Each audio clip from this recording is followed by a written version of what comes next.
पे एक next level की बात आती है। मतलब ऐसे ऑब्जेक्ट्स का पता लगाना जो कि यूजलेस है, जो किसी काम के नहीं है। यहाँ थ्योरेटिकली तो हमें बहुत सिंपल सा लग रहा है कि हाँ भाई सारे ऑब्जेक्ट्स को चेक कर लो और ऐसे ऑब्जेक्ट्स का पता लगा लो जिनका कोई रेफरेंस नहीं होता। बट प्रैक्टिकली इम्प्लीमेंट करना ये बहुत ही चैलेंजिंग प्रॉब्लम है। मतलब ये एक लॉजिक है और इस लॉजिक को एक्चुअल में कंप्यूटर में रिप्रेजेंट करना बहुत ही डिफिकल्ट प्रॉब्लम है। इस प्रॉब्लम के ऊपर पीएचडी थीसिस कर रखे हैं लोग। मतलब ये एल्गोरिथम बनाने के लिए एक्चुअल में लोगों ने पीएचडी करी हुई है। तो अगर आप में से कोई ऐसा दिलेर बंदा हो जिसके अंदर कोई चुल हो कोडिंग की, तो वो इस टॉपिक को एडिशनल तरीके से एक्सप्लोर कर सकता है। रेफरेंसेस आपको नीचे डिस्क्रिप्शन बॉक्स में मिल जाएंगे एज ए स्टार्टिंग पॉइंट। आप वहाँ से स्टार्ट कर सकते हो और इस टॉपिक के बारे में और डिटेल में समझ सकते हो। इसके बाद आता है आपका एक और कंसेप्ट जिसको बोलते हैं आउट ऑफ मेमोरी एरर्स। अब इसका मतलब क्या होता है, इसको भी ज़रा जल्दी से समझ लेते हैं। तो हमारे पास कंप्यूटर में जो भी रैम होती है, रैम की एक फिक्स साइज होती है। 8 GB, 16 GB, 32 GB जो भी है वो एक फिक्स्ड है। अब उतनी रैम के अंदर आपका ऑपरेटिंग सिस्टम भी चलता है, बाकी प्रोग्राम्स भी चलते हैं और आपका जावा का प्रोग्राम भी उतनी रैम के अंदर ही चलता है। तो आपके जावा के प्रोग्राम को जो रैम अवेलेबल होती है वो एक फिक्स्ड पोर्शन अवेलेबल होता है रैम का। ठीक है सर। फिर जावा जब चलता है तो जावा को मेमोरी मैनेज करनी होती है। जेवीएम मेमोरी मैनेज करता है हमारी। तो जेवीएम को वहाँ पे स्टैक मेमोरी भी बनानी है, नंबर 1। वहाँ पे उसको हीप मेमोरी भी बनानी है, नंबर 2।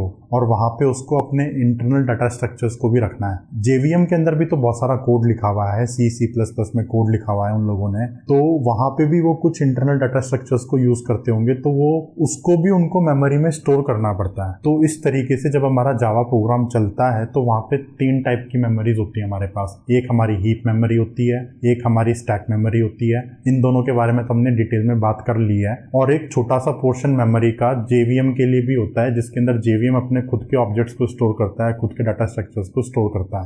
इसका हमारे से कोई ज़्यादा लेना देना है नहीं। लेकिन यहाँ पे समझने की बात यह है कि अगर मैं अपने प्रोग्राम के अंदर कुछ तहलका मचा देता हूँ, मतलब कि मैंने बहुत सारे ऑब्जेक्ट्स को क्रिएट कर दिया, लाखों ऑब्जेक्ट्स को मैंने क्रिएट कर दिया, तो उस टाइम पे क्या होगा? उस टाइम पे आपका प्रोग्राम फट जाएगा, मर जाएगा और बोलेगा यार मेरे पास तो मेमोरी ही नहीं है, मैं यहाँ पे चल ही नहीं सकता।